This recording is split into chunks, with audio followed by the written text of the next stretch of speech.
Morning guys, mag-ingat po pala kayo dito sa stores na to pala.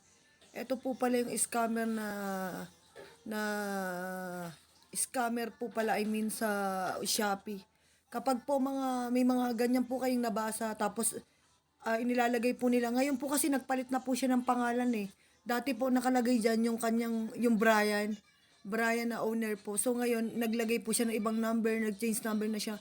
Kapag ganyan po may nakalagay, wag po kayo makikipag-transaction sa mga labas over, ang tawag doon, sa outside transaction. Kunyari, sa Viber kayo mag-ano, something like that, or WhatsApp, mag-send ng pera. Kasi ako, nag-send po ako dito na biktima ako ng scammer na to.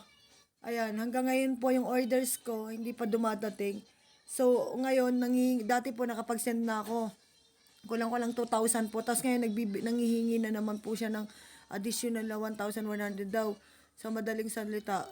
So, ang mangyayari, once na nag-send ka na nag-send, hanggang hindi ka niya titigilan dahil ang dami niya po mga alibay, kesyo ganyan, ganyan, ganyan.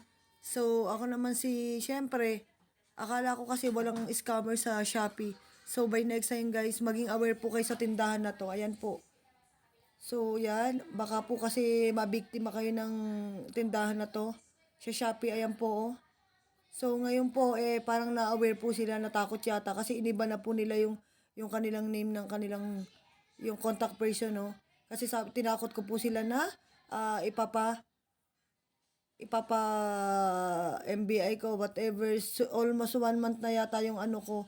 So, inireport ko na rin po siya sa Shopee, pero wala naman nangyari. Ayan guys, so, mag-ingat po kayo dito dyan sa store na to.